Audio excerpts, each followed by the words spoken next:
Halo teman-teman, Bapak Ibu semua, berjumpa lagi dengan saya. Di video ini kita akan membahas tentang bagaimana caranya membuat model bisnis yang cocok untuk Anda jalankan ke depannya. Nah, materi ini saya dapatkan dari sebuah training yang harganya lumayan, tapi efeknya bener-bener luar biasa ke bisnis saya setelah saya praktekkan. Nah, semoga setelah Anda pahami materi ini, Anda praktekkan juga, Anda buat juga, apapun yang nanti saya sharingkan, itu bisa berdampak baik buat bisnis Anda dan hidup Anda. Amin. Nah, di training tersebut, itu intinya kira-kira seperti ini. Anda akan dikasih 12 pertanyaan yang harus bisa Anda jawab dengan tepat, tepatnya relatif sesuai dengan bisnis Anda. Kalau itu tidak bisa dijawab, lebih baik ganti bisnis, kira-kira seperti itu. Itu dia, karena kalau tidak bisa dijawab berarti bisnisnya tidak scalable, tidak bisa dibesarkan, gitu, tidak bisa diledakkan. Nah, yang akan saya sharingkan adalah 5 pertanyaan yang menurut saya ini sangat penting khususnya untuk Anda orang baru. Jadi saya ambil yang bagian kalau Anda baru bangun bisnis atau sudah pernah bisnis namun gagal. Nah, mungkin ada 5 di antara 12 ini yang miss Anda jalankan. Nah, yang pertama adalah what is the problem? Jadi teman-teman Bapak Ibu semua, kalau Anda mau berbisnis, mulailah dari pola pikir masalah apa yang ingin saya bantu bereskan di masyarakat. Jadi konsumen masyarakat itu punya masalah apa sih? Nah, bisnis-bisnis yang scalable, yang ujungnya besar, walaupun dibangun dari kecil, itu biasanya bisnis-bisnis yang memang membereskan masalah seseorang. Penjualan itu terjadi karena hal yang sangat sederhana. Penjualan itu, sales itu, terjadi sesederhana ini teman-teman. Ketika Anda bisa memberi solusi dari masalah seseorang. That's it. Jadi sales itu adalah jawaban dari masalah seseorang. Solusinya kita kasih ke mereka. Itu. Nah, ketika orang punya masalah, kita punya solusi, dia pakai, dia beli solusi dari kita, dia puas, disitulah dia loyal. Nah, ketika loyal, udah dia akan ikut sama Anda, walaupun bisnis Anda masih kecil, tapi karena yang ngeberesin masalah adalah Anda, walaupun ada kompetitor Anda yang jauh lebih besar, tapi yang ngeberesin masalahnya Anda gitu. Dia akan loyal dengan Anda, sampai Anda besar ke depannya. Jadi prinsip terjadinya loyalitas itu sesederhana ini teman-teman Bapak Ibu semua. Masyarakat punya masalah, konsumen punya masalah, dia ingin membereskan masalahnya, akhirnya dia membeli solusi Anda. Ketika dia beli solusi Anda, akhirnya dia jadi loyal. Contoh sederhananya misalnya gini, ada seorang yang punya masalah dengan waktu, misalnya ya. Waktu dia ingin kerja ke kantor pagi-pagi, tiap pagi tuh dia menghabiskan banyak waktu di jalan. Entah dia bawa mobil, atau dia naik angkot, atau dia naik busway. Wah, itu lama sekali perjalanannya. Dia ingin memecahkan masalah waktu. Akhirnya tiba-tiba ada satu platform atau aplikasi yang menawarkan untuk menyelesaikan masalah tersebut, namanya Gojek misalnya. Jadi dulu kenapa dia harus naik mobil gitu? Itu lama ya karena macet di jalan. Mau lewat tol kalau jam kerja itu ya macet juga. Kalau naik angkot udahlah macet juga, plus dia harus jalan kaki ke tempat angkotnya itu ada, nggak ngetem. Nah, datanglah Gojek ini. Cuma lewat aplikasi, ketik, nggak nyampe beberapa menit, cuma kurang dari 5 menit, tiba-tiba motornya datang, Gojeknya datang. Wah, masalah pertama beres. Biasanya dia harus jalan kaki kalau harus naik angkot. Ini Gojeknya yang nyamperin. Habis itu ya karena naik motor, jadi lebih bisa selap-selip, dia bisa lebih cepat dalam sampai kantornya. Nah, ketika itu terjadi, masalah dia beres, dia akhirnya puas, udah dia akan loyal sama Gojek gitu. Kira-kira seperti itu. Nah, jadi teman-teman Bapak Ibu semua, proses bisnis yang besar adalah selalu mulai dari problem apa yang bisa Anda bereskan. Nah, yang berikutnya, who has the problem? Siapa yang memiliki problemnya? Atau kalau bahasa sederhananya, siapa target market Anda? Biasanya kalau orang baru bisnis, termasuk saya dulu, kalau ditanya target marketnya siapa? Jawabannya, wah semuanya, semua bisa jadi target market kita. Itu dia. Benar, semua bisa jadi target market kita, benar. Tapi kita perlu ada yang spesifik dulu di awal. Sama kayak Akademi Bisnis Digital contohnya. Saya kan bilang, latar belakang apapun bisa. Bener bisa, tapi dari sisi bisnis, Akademi Bisnis Digital itu punya target market yang memang dispesifikasi sebenarnya. Dan pada ujungnya, pada hasilnya itu ternyata bisa lebih berkembang dibandingkan target marketnya. Itu bisa, tapi tetap mulai dengan target market yang spesifik. Contoh paling standar adalah Anda harus bisa membedakan mana pengguna, mana pembuat keputusan. Nah, itu dulu deh, ilmu yang paling standar dalam target segmenting atau mencari target market yang tepat. Contoh misalnya, Anda jualan bahan-bahan makanan organik, itu dia, yang sehat. Saya pernah menanyakan, oh ini bisa buat semuanya nih, bahan makanannya bagus buat anak kecil, buat ibunya, buat bapaknya, pokoknya buat keluarganya. Iya, tapi target marketnya siapa? Dia masih ngotot, semuanya bisa gitu. Ya udah, gini deh, lebih detail. Siapa yang membuat keputusan barang kamu dibeli? Anaknya mungkin nggak, mama beli dong tepung terigu yang organik itu, kan enggak. Bapaknya cenderung pria nggak peduli dengan makanannya. Yang sangat peduli dengan kesehatan keluarganya biasanya siapa? Yang memutuskan masak apa, masakannya terbuat dari bahan apa, itu biasanya ibunya. Jadi sebenarnya target market utamanya itu adalah ibunya. Baru paham, oh iya ya. Ya, contoh yang datang ke tempat kamu yang beli 90% kan wanita. Iya juga. Nah, itu maksudnya. Ketika Anda paham target market Anda apa, nanti marketingnya, kontennya, itu juga akan tepat. Kalau dari awal ini udah nggak tepat, udah, ntar marketingnya, ngiklannya, boncos. Banyak orang tuh fokus di FB Ads, tapi dia nggak tahu model bisnisnya seperti apa. Nah, ini terbagi jadi 4. Yang pertama geografis, yang kedua demografis, yang ketiga psikografis, yang keempat behavior. Nanti saya akan contohkan lebih detail. Geografis itu dia tinggal di mana, daerah perkotaan atau kabupaten. Demografis, gendernya, jenis kelamin, umur. Habis itu kelas ekonominya. Psikografis, dia interestnya tuh apa, dia suka sama apa. Behavior, kegiatan dia sehari-hari apa, Anda bisa mencari taunya nggak? Nah, ketika Anda bisa memahami ini, itu efeknya, khususnya dunia digital zaman sekarang, kalau Anda main FB Ads deh contohnya, itu Anda bisa mentarget market Anda dengan sangat spesifik. Ketika target market Anda sangat spesifik, iklan Anda, konten Anda bisa lebih spesifik, dan ketika sampai ke mereka, itu lebih diterima. Nah, yang ketiga, what's the solution? Jadi, Anda tahu nih, siapa yang punya masalah, apa masalahnya, siapa yang punya masalah, lalu Anda tawarkan apa solusinya. Itu solusi itu bisa solusi yang sama dengan kompetitor Anda, solusi yang lebih baik dari kompetitor Anda, atau solusi yang benar-benar berbeda dengan kompetitor Anda. Nah, Anda bisa pikirkan sendiri sesuai dengan target market yang ingin Anda capai tadi. Yang keempat, Anda harus paham nih, how big is the market? Seberapa besar pasarnya? Karena kalau pasarnya terlalu kecil, ya bisnis Anda ya berarti ada mentoknya. Bisnis Anda kan ingin besar, berarti target marketnya spesifik, tapi harus tetap besar juga gitu. Atau at least nggak apa-apa di awal nggak begitu besar, tapi bisa ada pengembangannya gitu. Yang berikutnya, nah ini yang kelima, unique selling proposition, atau banyak orang bilang juga unique selling point. Produk Anda, unique selling point-nya apa? Unique selling point itu Anda bisa pilih dari 8 ini. Ini versi sederhananya biar Anda langsung bisa pilih. Anda ingin menyerang bisnis Anda, memfokuskan dari sisi mana? Yang pertama, misalnya bahan. Contoh, ada nggak fashion yang fokusnya, unique selling point-nya, proposition-nya itu ke bahan? Banyak. Jadi misalnya contoh, saya tahu banyak toko online yang menjual kaos yang prinsipnya gini. Dia bilang kaosnya ini bahannya enak banget, nyerap keringat dan nggak bau. Udah, dia tuh fokusnya ke situ aja.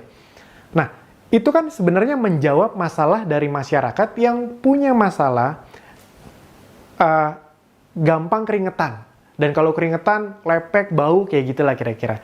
Nah, ketika dia fokus ngomongin itu terus, orang-orang yang punya masalah tadi, itu kan jadi coba ah. Dan ketika dicoba bener, dibeli, dia pas keringetan nggak lepek-lepek banget, dan nggak bau, udah loyal. Even harganya lebih mahal, nggak apa-apa lah. Yang penting masalah saya beres. Nah, ketika masalah beres, ingat orang jadi loyal. Fungsi produk. Contoh, yang sering jadi contoh kasus, sekarang nih salah satu yang tren tuh Oppo sama Vivo. Anda tahu Oppo sama Vivo itu salah satu brand yang berhasil membangun USP atau unique selling point-nya di bagian fungsi produk. Apa? Kamera. Lebih tepatnya kamera depan atau kamera selfie. Rata-rata orang, khususnya yang memang ceruk marketnya dia, ketika ditanya, apa sih keunggulan Oppo sama Vivo? Mereka pasti bilang, kamera selfie-nya. Karena memang Oppo sama Vivo itu terus-terusan mengkampanyekan tentang selfie expert. Itu dia, Anda akan, pokoknya Oppo Vivo tuh selfie expert. Kenapa? Karena dia tahu problem dari masyarakat kelas menengah atau menengah ke bawah adalah mereka juga ingin eksis, tapi masalahnya kamera-kamera dengan handphone-handphone dengan kamera yang bagus itu harganya lumayan-lumayan.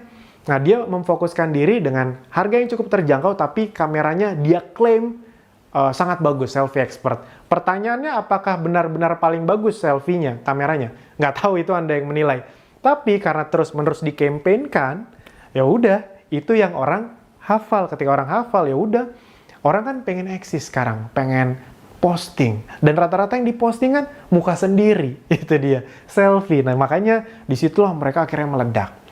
Harga, Anda bisa main, oh nih, kualitas sama, harga lebih murah misalnya. Servis, jadi di otomotif banyak tuh, wah memang mungkin kami tidak sering ganti model kayak merek sebelah, tapi bengkel mobil kami ada di mana-mana, jadi Anda aman kalau kemana-mana. Itu quality atau kualitas. Daerah, oleh-oleh daerah sini loh. Eksklusivitas, eksklusif ya, ini memang dibuat hanya 1000 piece, itu dia. Proses, kayak batik, oh ini bukan dicetak, tapi bener-bener ditulis, bener-bener digambar. Bukan, sekarang banyak rata-rata batik kan sablonan. Nah, jadi teman-teman, Bapak Ibu semua, Anda pilih nih. Anda mau yang mana? Itu penting sekali untuk Anda kuasai. Nah, sekarang saya akan contohkan, seperti janji saya tadi, agar Anda lebih mudah memahami, saya akan contohkan dari salah satu produk yang diajak kerjasama oleh Akademi Bisnis Digital. Buat Anda yang belum tahu, sekali lagi saya jelaskan, Akademi Bisnis Digital adalah tempat untuk belajar bangun bisnis di internet. Buat Anda yang sudah punya produk ataupun belum punya produk, bisa. Nah, karena banyak yang belum punya produk, jadi kami juga bantu sediakan produknya, dan kami hanya bekerja sama dengan produk-produk non-MLM. Jadi nanti dijelaskan di video berikutnya. Bukan karena kami negatif dengan MLM, bukan, tapi karena memang model bisnis kami agar bisa membuat orang yang baru belajar itu langsung bisa dapat duit lumayan besar gitu dia. Bisa lah dapat bulan pertama 3-5 jutaan, karena kan orang baru itu kan nggak mikir yang muluk-muluk, yang puluhan juta, ratusan juta, nggak. Mereka yang penting belajar. Belajar aja tuh udah untung buat mereka, apalagi kalau belajar dapat duit, nggak usah 3-5 juta, 1-2 juta aja udah senang. Nah, jadi memang kami mencari bisnis atau produk yang punya USP yang bagus, nanti ini saya jelaskan, dan punya sistem bisnis yang reseller berlisensi, distributor, agen, atau reseller. Karena biasanya bisnis model seperti itu cashback-nya besar buat reseller. Jadi kami mencari bisnis model yang seperti itu. Nah, salah satu yang kerjasama dengan kami yang sedang kita fokuskan adalah produk bermerek yang namanya Essenzo. Mungkin ada di antara Anda yang sudah tahu. Nah, itu yang akan saya bahas. Sekalian promosi, boleh dong, itu dia. Nah, jadi apa masalahnya? Ini saya jelaskan, saya beri contoh agar nanti Anda bisa contohkan. Kalau Anda sudah punya produk sendiri, Anda bikin semua ini. Kalau Anda lagi nyari produk, Anda bisa cari produk dengan referensi yang lain dengan hal yang saya contohkan ini. Yang pertama adalah what is the problem? Kalau Essenzo adalah ingin memenuhi kebutuhan dari masalah masyarakat yang ingin hidup lebih sehat, namun tidak ingin ribet.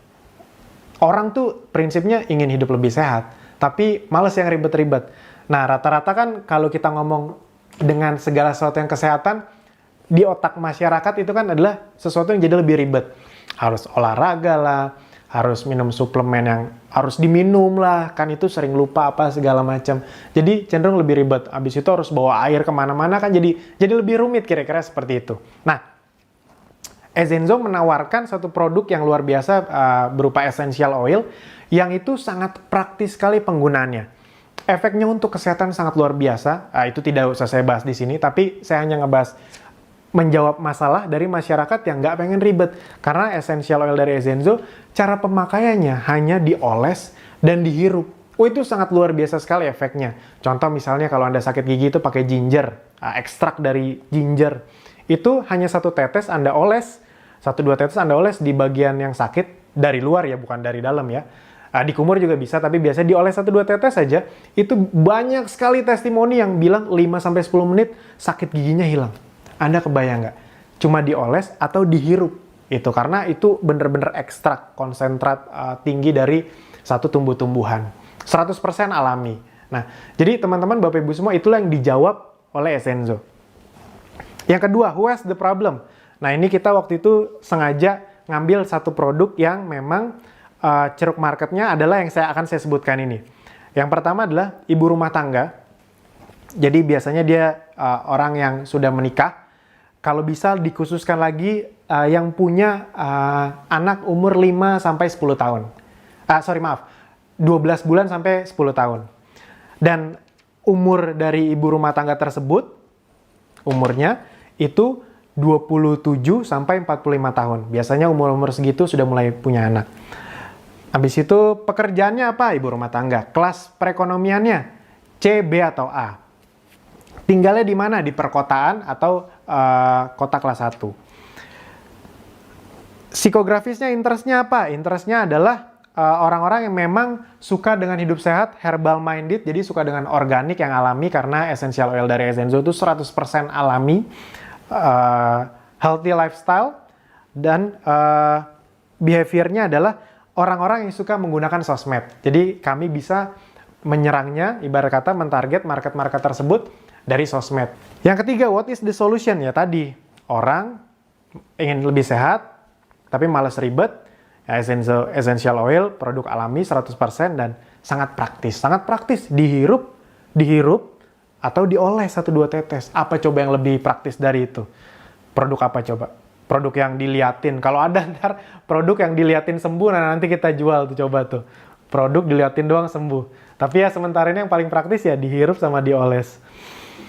How big is the market? Sudah kita hitung-hitung, total market yang spesifik, cukup spesifik bisa kita ambil share marketnya.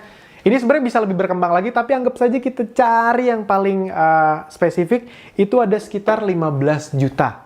15 juta orang di Indonesia yang bisa kita, secara spesifik kita iklankan produk kita, kira-kira seperti itulah. Nanti ke depannya, ya bukan cuma 15 juta orang ini sebenarnya yang beli, tapi ada juga yang lain-lain. Tapi awalnya agar biaya marketing kita efektif, itu ya ke mereka. Itu dia makanya ketika kami ajarkan ke para member Akademisi Digital yang memang belum punya produk dan mau memakai produk kita bilang, bayangin 15 juta orang. Kamu misalnya menguasai, nggak usah muluk-muluk ratusan ribu jutaan, 1000 orang aja. 1000 orang bisa kamu handle, dia jadi pelanggan setia kamu, itu semuanya kita kasih. Toolsnya, videonya, alat bantunya, sistemnya, funnelnya, itu semuanya sudah kami sediakan di Akademisi Digital. Jadi buat Anda yang belum punya produk, itu bisa jadi sarana alat bantu juga untuk Anda. Nah, kamu kalau misalnya bisa handle 1000 aja, 1000 itu kamu berarti bisa punya omset 500 juta sampai 1 miliar per bulan. Itu terus repeat order kalau dia belanjanya sangat sedikit. Itu kita ngomong yang sangat sedikit aja, udah 1000 belanjanya sedikit lagi, 500 juta sampai 1 miliar. Nah, dengan sistem reseller yang ada di Essenzo, seorang reseller tuh bisa dapat 25 sampai 40%. Itu kan gede banget itu dia. Jadi si reseller kalau bisa punya omset 500 juta sampai 1 miliar, itu dia bisa dapat 150 sampai 400 juta rupiah, kira-kira seperti itu. Nah, jadi itu yang kami jelaskan untuk potensinya. Itu dia, di awal ya nggak usah muluk-muluk, bisa dapat 35 juta bulan pertama aja udah seneng banget rata-rata orang baru. Tapi maksudnya kami tetap memberi pengertian bahwa ini potensinya besar. Anda kan ingin bisnis yang potensinya juga bisa besar dong. Itu kalau 1000, bayangkan kalau 10.000 ya, kira-kira seperti itu. Nah, USP-nya dari Essenzo ini adalah Essenzo memiliki unique selling proposition atau unique selling point di fungsi produk. Jadi sangat tajam sekali dalam memarketingkan fungsi produknya, itu dia. Jadi sangat berguna untuk kesehatan. Misalnya kalau Anda jerawat itu bisa pakai tea tree, sakit gigi bisa pakai clove bath. Clove bath itu cengkeh. asma bisa pakai ginger, ginger itu jahe. Kalau misalnya Anda susah tidur atau stres itu bisa pakai lavender. Anda kebotakan, Anda ingin membuat rambut Anda lebih indah, lebih tebal, untuk mengurangi kebotakan Anda itu bisa pakai tumbuhan namanya patchouli. Habis itu kalau misalnya Anda migrain bisa pakai peppermint dan banyak lagi. Jadi kalau Ezenzo itu USP-nya adalah di fungsi produknya. Nah, jadi teman-teman kira-kira itu yang bisa saya sharingkan. Itu adalah contoh 5 pertanyaan yang bisa dijawab oleh Ezenzo. Pertanyaannya adalah, Anda yang sudah punya produk atau lagi nyari produk, pastikan Anda bisa menjawab 5 pertanyaan ini. Itu dia. Kalau sulit sekali produk Anda terjawab, mending cari produk yang lain. Karena kalau tidak bisa dijawab, 5 ini aja nggak bisa dijawab, apalagi 12. Itu dia, berarti nggak scalable. Itu saja dari saya di video ini, sampai jumpa di video berikutnya. Terima kasih.